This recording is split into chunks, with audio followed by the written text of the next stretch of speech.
today. So just to give a brief introduction about what this session is going to entail. So as you know, the automotive industry has grown leaps and bounds over the years. From your basic Maruti 800 and Tata Indica, which served the purpose of taking you from point A to point B, to now your MG Hector, XUV 700, we now are working on delivering experience, comfort, and end-to-end connectivity, and whatnot.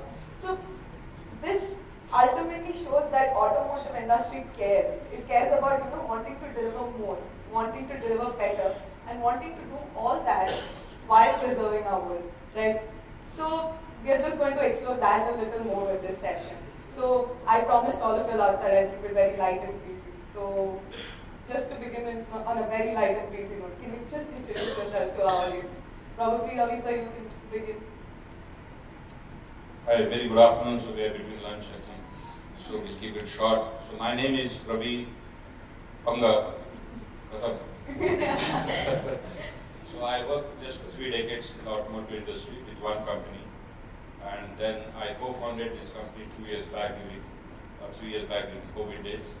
So we are into mass mobility, net zero emission, and we'll be catering almost to 100 cities in the world. Right now we are present in 20 cities. So that's short and sweet description of a company called Bosses. And we are an amalgamation of 6 companies. So we are OEMs, so-called assemblers. We have our own charging infrastructure. We fund our buses. We have a renewable section. We operate and we maintain. So we are all in all. Thank you very much. Thank you. Ravi ji is such a celebrity. This floor is shaking. So I don't know if you know, there's a vibration even on this floor. I don't know if you're feeling it, but I am. And so I'm impressed that I met Pangaji the first time, but I'm already seeing the power he has. My name's Udai Naharan. I'm the chairman of Bank Omega Group. I'm also the founder of Omega City Mobility. I'm really a disruptor. I'm out here creating trouble for everyone, building new products in the 2-wheeler, 3-wheeler, 4-wheeler. I'm running a logistic. I'm running almost one of the largest last mile mobility company. I'm doing similar to what Pangaji is doing. He's in the buses. It's a bridge too far for me, but we are continually working across this country as well as nationally, internationally, all across this world with our products. We have got complete supply chain control in terms of powertrain. We're going to do a major announcement of batteries where the cells are going to come from the United States. We are working on multiple products in the agriculture sector. I'm working on electric tractors for quite some time in my R&D centers in Korea, Thailand, and in India.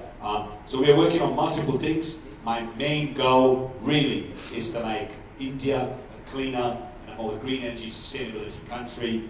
We've been at this for quite some time. Omega has been in steel processing and automotive parts for 50 years. But again, just glad to be on the stage with such great guys. Pangaji's obviously you, sir, and great opportunity. It's so great to be here in the city of Pune, which I love very much.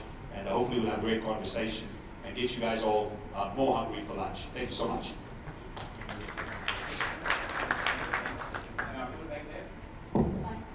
Okay, so thanks Uday and Ravi. So while the floor was shaking when Ravi spoke, and now it's vibrating after Uday spoke. So it becomes really difficult when you're with the stalwarts.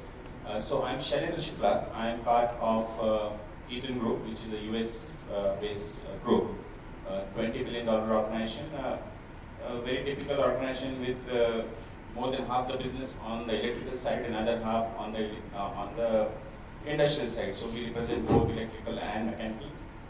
We have solutions which comes into vehicles, aerospace, also data centers, and a whole lot of electrification. So a $20 billion group present in 173 countries and more than 100,000 employees. So I represent the organization for India, and we are a very traditional organization, 110 years old, and amongst the only organization which has stayed on the list of New York Stock Exchange, amongst the 15 companies which have stayed on the list of New York Stock Exchange for more than 100 years. So that's my organization. So you can hear a lot of modern things from them.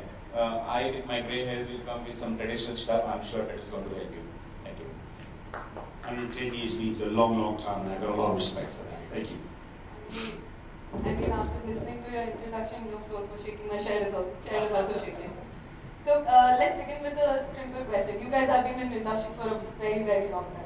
So what does sustainability and innovation in automotive sector specifically mean for you guys?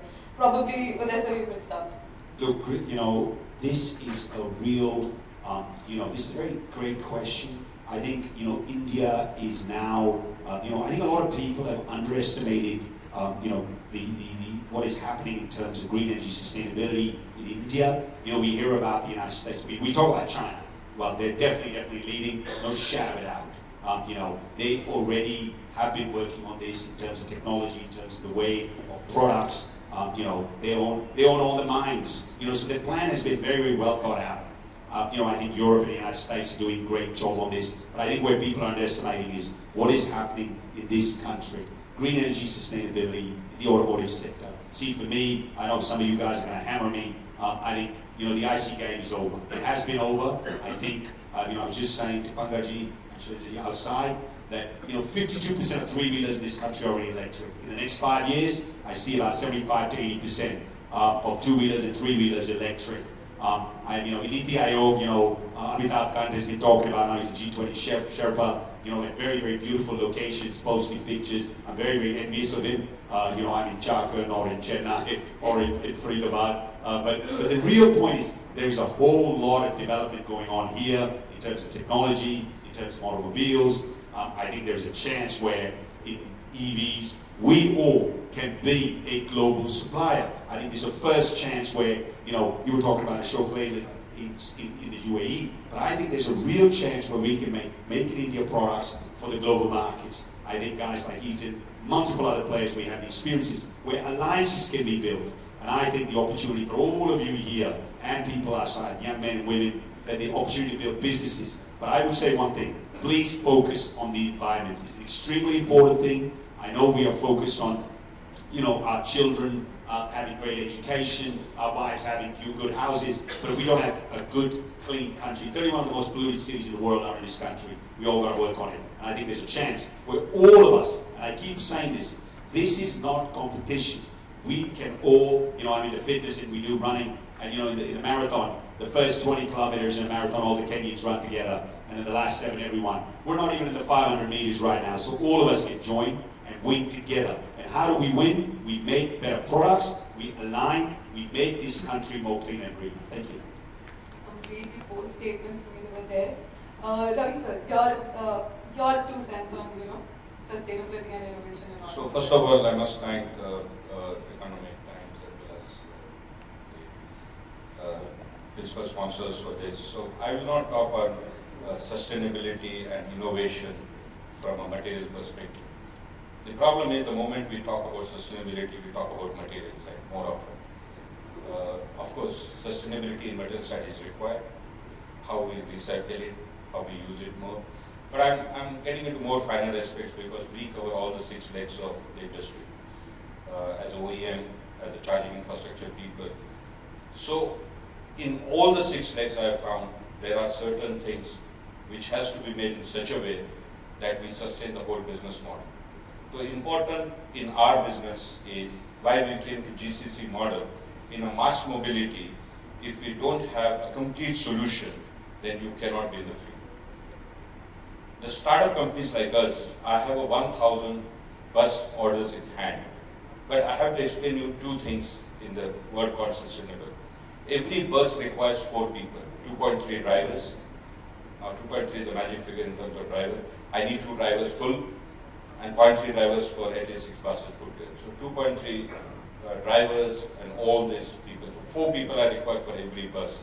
That means for every 1,000 bus, I need 4,000 people with 27 different sections of people, drivers, conductors, people who bring the vehicles. So we cover that much of gambit. That's on the bus side. When we come to on chargers, you have funny things, we have funny things, not you, we have funny things. Because India is our 6th country we entered. So even though both promoters are from India, but India is the 6th leg we entered. We are operating in Kazakhstan, we are operating in Qatar, Mauritius, Nepal and all, and then we came to India. The charging commonness here, that is still missing. It puts a lot of energies for people like us to have that common system. So while you have for ICE vehicles petrol pumps, but for electric vehicles you have to create your own petrol pumps, which is your own charging infrastructure. So that's one more sustainable thing. Power. So most of the people, when I give my business plan to new investors that I want to enter into 66 countries, so actually they laugh at me. In India itself, you can't enter all the states because they don't have a power even to have a light in the houses. So you are talking about electric vehicles. So people look at business from a different perspective. Finance. Now we bring finance from outside. Like I bring every dollar from outside to Indian side. I bring currently at 84 rupees. I pay back in the next 5 years. I don't know at what rupee, 100, 120, 112. When I put that into business model, they ask me, Ravi, where you got this magic from? I know you are from Harvard, but how you got this magic from? Then we come to operations. Out of 100 operators, bus operators in India, in the mass mobility sector, 99 of the operators don't get credit facility from the current existing finance system as operator. The final is the maintenance. In the maintenance, in ICE, we have 100 years of experience. But when it comes to our industry, we have absolutely no knowledge about battery.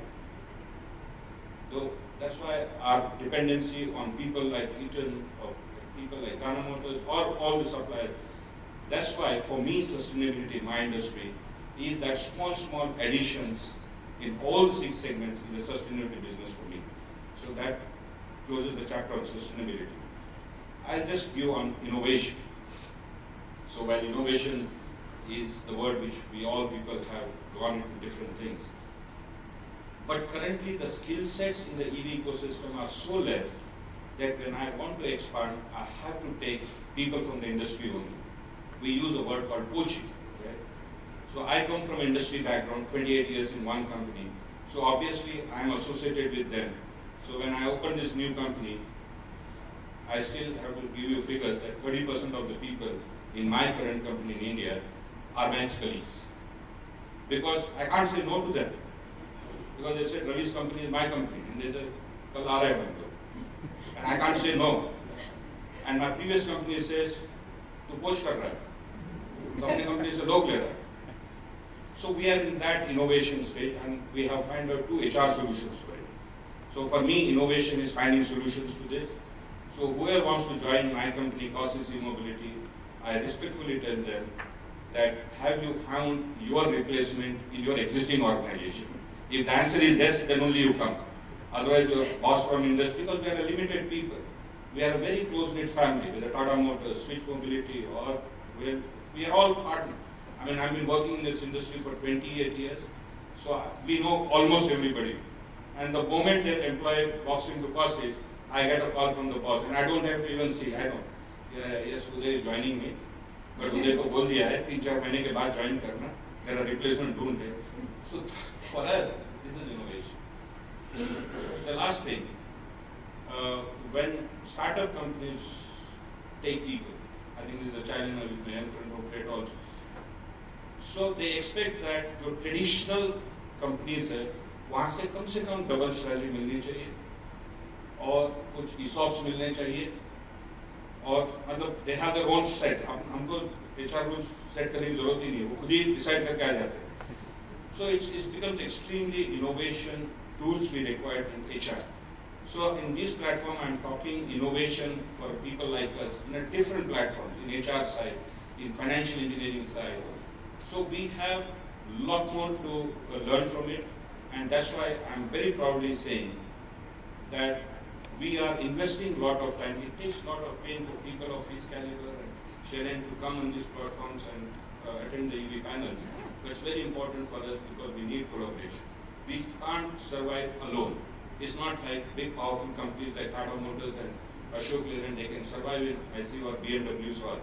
But in the EV ecosystem, we'll have to all collaborate. There is a large channel of it. And my last concluding remarks is, my mass mobility business where I'm in, we need 200,000 electric buses. We don't even have 2,000 buses on the street. So immense business opportunities, $100 billion opportunities is there in the next 5 years. As a Cosys group, we're investing just $6 to $8 billion in the next 5 years. So there's a still large scope, large thing. People like us who are from the industry should come and join us, and all the big people who are suppliers should support, and this is the ecosystem that will collaborate, cooperate much stronger than I see. So, Shailendra sir, he just spoke about collaborating with companies such as yours. So, would you like to add on to that point or give your opinion on, innovation, what innovation means in automotive? So I'll first add to what has been built up. So when we see sustainability and innovation, we use 4 different lenses. Okay, what goes inside the vehicle, the material. What goes outside the vehicle, the charging infrastructure or the various fuels which we use. Third, what goes in manufacturing that? Okay, what are you doing in the manufacturing environment? And lastly, what goes in running that? So these are the 4 areas we look into sustainability. And then the next question is if there is a problem. Yes, there is a problem. Okay, the problem from the automotive segment, almost around 20% of carbon emissions are coming from the transport, and 70% of that is from the road transport. So there is a problem, but if there is a problem, there is a solution and there is an innovation. I think that's how industry thrives. And for solution comes collaboration. And we believe the collaboration can happen in all the 4 areas. A, what goes inside the vehicle, typically material. Okay, we heard a lot about lightweighting in the earlier discussions. I'm sure we'll have more opportunity to discuss that. What goes running for it, it's the fuel efficiency and alternate fuels, where again we'll hear more as we move ahead. What are you doing to improve your manufacturing environment? And that becomes very critical because several of us in this room are having some or other form of manufacturing. So we will have to also take sustainability goals over there. For example, my own company has reduced the carbon footprint over 2020 by 18% globally, which is like removing 30,000 vehicles from the roads. But our own target is 50%. And that's what we have promised in COP26, and COP27 has just moved off. So that is another area we'll have to collaborate.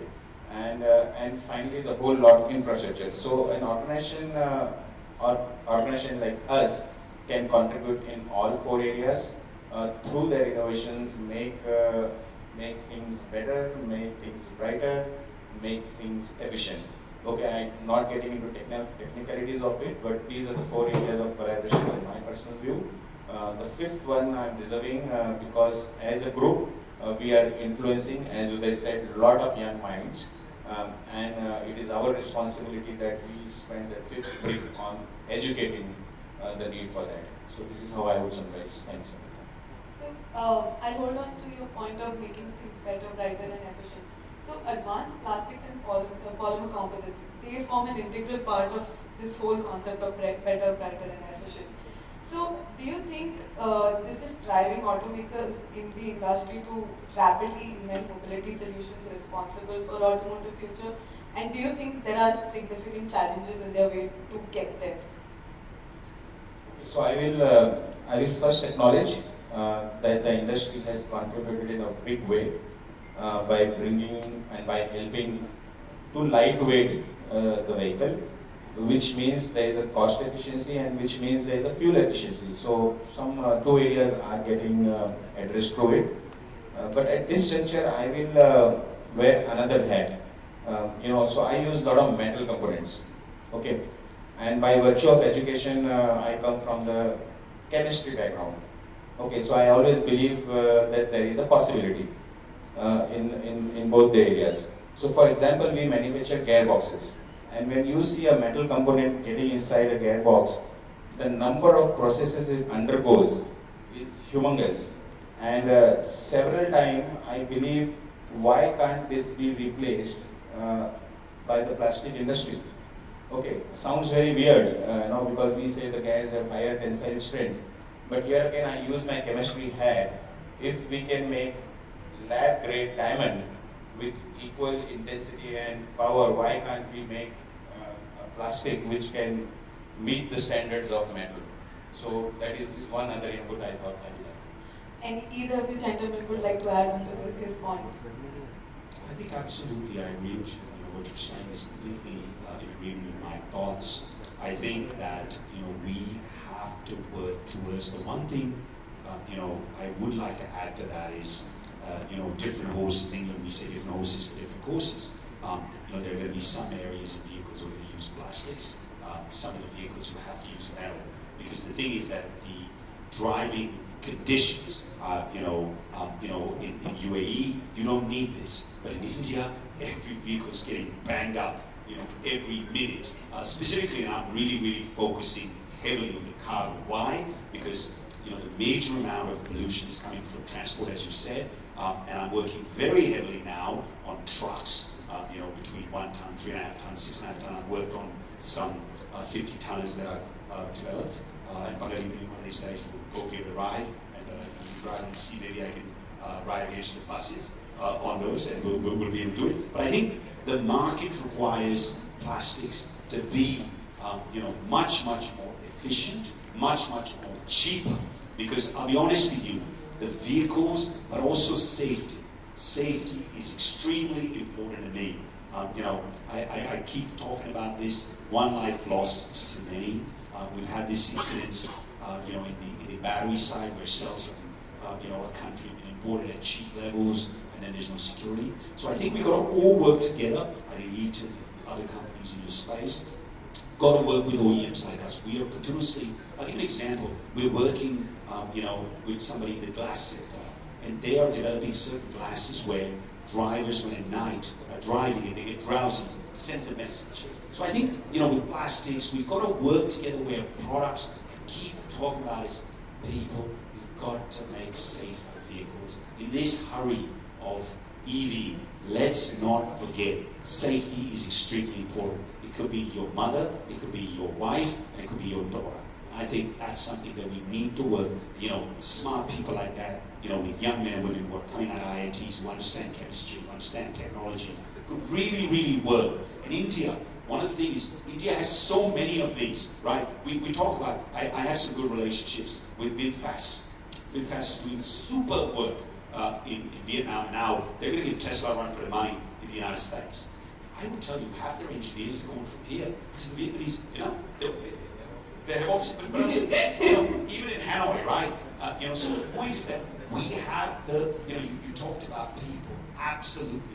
You know, there's not enough people, but what we do have is enough experience. And there's all of you, you know, I'm older, there's a lot of young people, all of you look a lot younger than me over here. Doesn't mean experience can be learned, you can retool yourself, you can re-engineer yourself. I think it's not just only the young men and women, it's all of us can retool ourselves. And I think if we learn, and we should be able to provide, and great to hear that learning is being provided by you, your company. I think, Balaji, we all have to build center of excellence. I was talking very seriously to you know, to Abu Dhabi Investment Authority. I know some people there quite regularly about building a center of excellences. You know, we all got to work together so that we can not only just take the young men and women, but the existing experience in terms of technology and work. I think you know, we can all work. This Rome wasn't built in one day. You know, we all want it in one day. I think we've got to work together. Thank you. So let's talk about safety a little more. So automakers have been, you know, like you said, you're working on lightweighting, but the whole aspect of safety is getting missed out somewhere. So and right now there is also, do you think there could be a trend where we would, you know, deflect towards making heavier cars, and you know, it could get reversed in some sense? No, I don't think so. I think we've got technology. I think we've got every day. Again, I'm working. You know, great to hear this also from Balaji and Pakistan. So, you know, the key part is that, you know, in 2, 3, and 4 wheelers, in those areas, I think there is so much technological work going on in batteries, powertrains, plastics, and all of the equipment. I think those days are no. I think we can absolutely make it lighter. Aluminum is being used. You know, new to every day something new is coming out. And I think no. The answer is we don't need heavier vehicles because I want to get more range. If I want to get more range, because it's in country, range is range anxiety has to be gone. So I think the answer is no, I don't think so. But I think metal is also not gone in this country, right? I think those, it might be in Europe and the United States. And I keep telling everybody, please don't look at India. And I'm going to say something to you. It is 110 doing great work.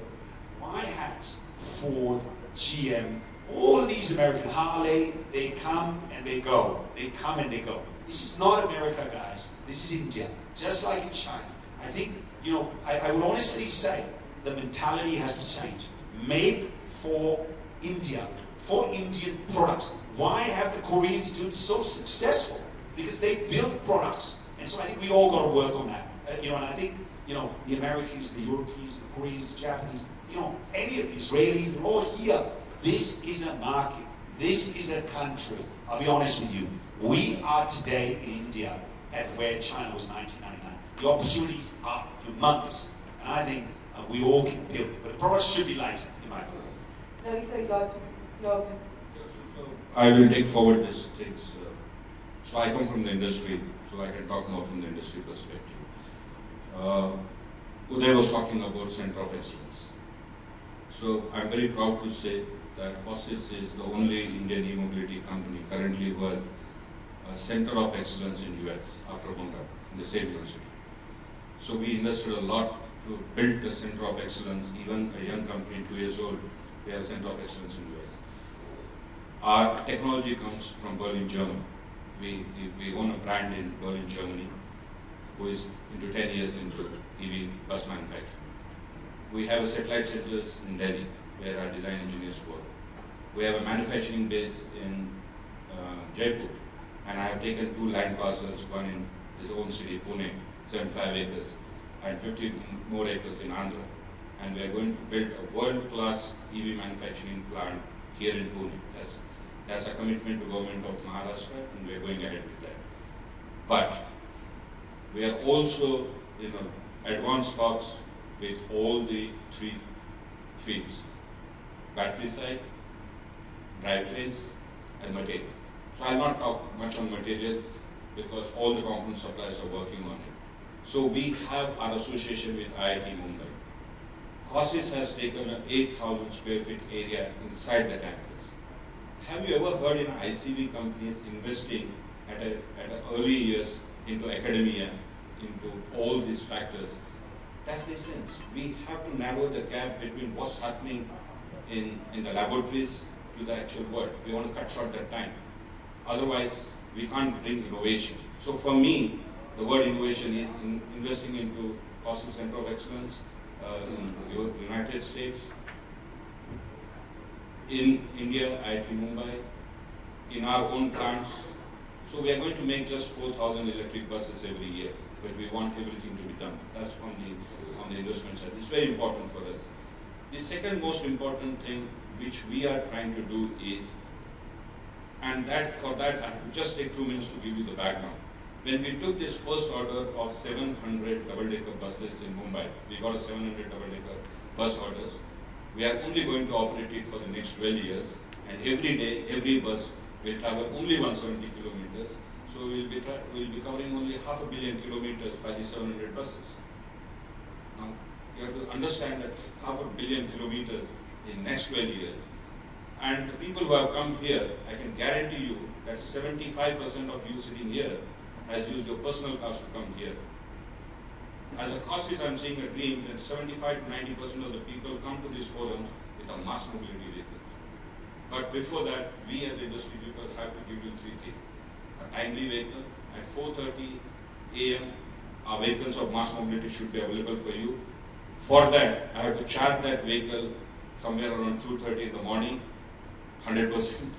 I have to wash the vehicle because you need a cleaner vehicle, you need a safer vehicle.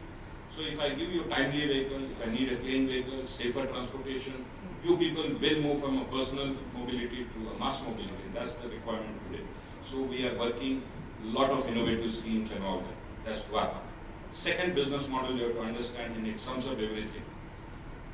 When players like BEST, I'm taking a name, when they operate in the mass transport system, they roughly incur 110 rupees to operate per kilometer. And can you believe at what price, or the industry has forced us to take is at 50 to 60 rupees in between per kilometer. So day one, we have cut the cost by half of the industry because the BEST has a strong father like BMC, who is a $6 billion organization.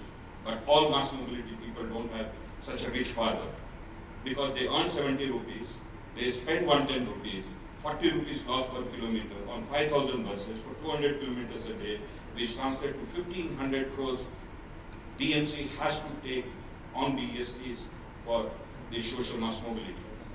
Now that's the business model. We cut into losses into half. There are no losses. They get a revenue of 70 rupees. We are taking 60 rupees from them. So profitable, no dependence on it. This is what I call sustainable business model. So all the players who have come has to take this because we have set the benchmark for the industry in mass mobility. Now here comes the innovation. Now I'm seeking people. You want a job? Come to me, wash my 700 vehicles. This job is yours. You want to do a charging infrastructure with me? Come and charge my 700 buses, but midnight, 2 o'clock to 4 o'clock. Business is yours for the next 12 years. Now that's called innovation. And that's why we are seeking cooperation. So we are building up a business models of sustainability, innovation in the business model itself, so that it's not a talk anymore, it's execution. And India is a huge market in the mass mobility. 200,000 vehicles are available, $100 billion of economy is available in that. We are building up roads for cars, which is a wrong business model. We should build nice rail systems, metro systems in the city as a mother. I'm a bus guy, but I'm saying we should build a railway system properly. All the buses, mass mobility vehicles should be feeder to that. Then that's called a sustainable transport system. It takes time to absorb this, but that's how the world operates. When you go to London, Paris, the first thing we buy is a rail tube ticket for all the 6 zones. That's the first thing we do. Din bhar, 13 euro mein, 10 pound mein, we can travel. You can travel in the bus also. So when we can do there, why can't we do in our country? So that's the aim of buses, net zero emission in 100 countries, 100 cities all over the world. But before that, first in India. So we ourselves have taken this initiative that we will be converting Mumbai as the first city in the world outside China, where they will have at least 4,000 to 5,000 vehicles of electric buses. I don't care they come from Tata Motors, I don't care they come from Switch, but as an industry, we should deliver 5,000 electric buses to Mumbai city as a joint partner. Then you can see the change. And India is a huge elephant. One, they see this experiment somewhere in one city of Mumbai. Replication, duplication in all other 60, 70 countries is just a cakewalk. We'll have entrepreneurs in Lucknow, entrepreneurs in Ahmedabad, and then they will take over this business model. So our business model is open business model. Welcome to a party. There is a business opportunity available. Take the market. Mass mobility is one system where it's sustainable, where there's a lot of innovation for youngsters to join. I'm an industry guy for 3 decades. I'm only cursing myself that I came late to the party. But I came at the right time because there is no more discussions about EV versus ICE anymore. It's already tilted in the favor of it. Now youngsters like you should come, who are sitting here, and join this party. Last concluding statement from my side is, after the IT revolution, the EV ecosystem revolution is the biggest game changer for India. And if we play it well, 1/6 of the population we hold in the world. We ourselves are the big market and consumers. So we should innovate, we should have a sustainability in this segment so that for our own people, for our own country, we can contribute a lot. So that is my understanding of sustainability and innovation. And India's are Jugadu people. They will bring innovation to everything. So first create a business model, sustainable business model. We have great Indian minds, and I'm a strong admirer because even Google's and all this in the US, great companies are run by Indians. It's not by default, it's by design. Our minds are done that way. So join the party. For me, innovation comes from a strong business system model, and we have a strong sustainable business model. Thanks for you guys. Okay. So I know everybody has completely forgotten about lunch after listening to all 3 of you speak. And we have like 5 minutes remaining. I want to take audience questions because this was such an interesting discussion that you guys had. I'm sure they're filled with questions. So, any mic?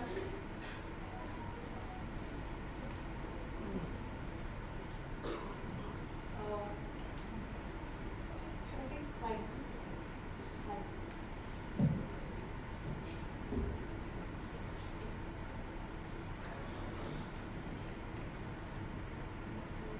Good afternoon. Very, very interesting session, I must say. My question is, Udayji just mentioned that, the IC era is almost over. I was attending one of the summits very recently, and the fuel consumption, which is around 90 million metric tons currently, is projected to be around 270 metric tons by 2030. And the consumption is for automotives. And though we have two-wheeler and three-wheeler, some traction, the four-wheeler heavy vehicles, lot needs to be done. So how do you see this? Because hybrid is what people are talking about. Hybrid technology will prevail. I think that's a very valid question, Luke. I think Pankaj was talking about EVs. We're working on hydrogen. Hydrogen is again something that's being worked on. I think on the heavy trucks and heavy vehicles that we use in China. They're already using it. I think the technology is there. I really think technology is moving so fast. I think that I'll be honest with you. I just spent some time in the Kingdom of Saudi Arabia. They're building a city called Nome, and believe you me, that city in the middle of Saudi is going to be completely green energy sustainability. So I need to say this. I think transformation, and I'll be honest with you, if all of you care about the future, please look at the AQI indexes. Please look at what you're leaving the future of your generations. Please stop focusing only on your children's education. Focus on this. Stop driving vehicles that are polluted. Change. Be part of the solution. Pangaji said, I think if, maybe when I have time between 2 to 4, I'll take that contract to clean the buses myself, because that'll put more buses out there. I don't mind. If that brings more buses, that makes his business better, I'll take that cleaning contract. No problem. So, So I'll give you a statistical answer to you to make you very comfortable on this. So we are into 30 million industry right now, 24 million into two-wheelers. In India currently we are talking about. So distribute that way. Taken from the Minister of Surface Transport, the figures are into 2050, it will be 70 million. All two-wheelers, all wheelers put together. So currently our penetration in the EV and all put together is not even more than 5% if you put in the industry level. So 30 million to 70 million, for sure there will be a market for ICE even after 10 years to 12 years. But those ICE we are not worried, because those are Euro 6, D-level type of things, which are as equivalent in terms of, or better in terms of current one. What we are worried is the replacement vehicle that is happening in this industry, which is quite a huge chunk, 15 years old, 20 years old, those are most quality vehicles. So those vehicles that are translating into a new EV will be helpful. But in a 70 million, I also agree with you that all 70 million will not into 2050 will happen into EVs, because a lot will be taken by hydrogen cell. Lot will be, innovation will be happening in ICVs. But those ICVs we don't have to worry, because those will be very extremely less polluting from the current vehicles. What we are worried is, in these 30 million what are going, or what are existing on the park of the vehicles, those are the things we should move into a greener engines, EV or hydrogen or whatever technology is coming. So I don't think it will completely dying out, but those will be real fuel efficient, greener ICVs also. And there are certain sectors where fuel cell will take over. I'm telling you, in 2015, when I went to Beijing for the first time, I have seen 100 hydrogen fuel cell vehicles out of 30,000 buses in Beijing, 100 hydrogen fuel cell buses in 2015. So that time itself, they have planned for hydrogen fuel cell in the city buses, but long distance transportation will be more. So in statistical perspective, ICV will still be there for the next 20 years, but their preferences in the customer minds will come down. That is going to be the crucial factor. And the most important is the old polluting vehicles has to be moved.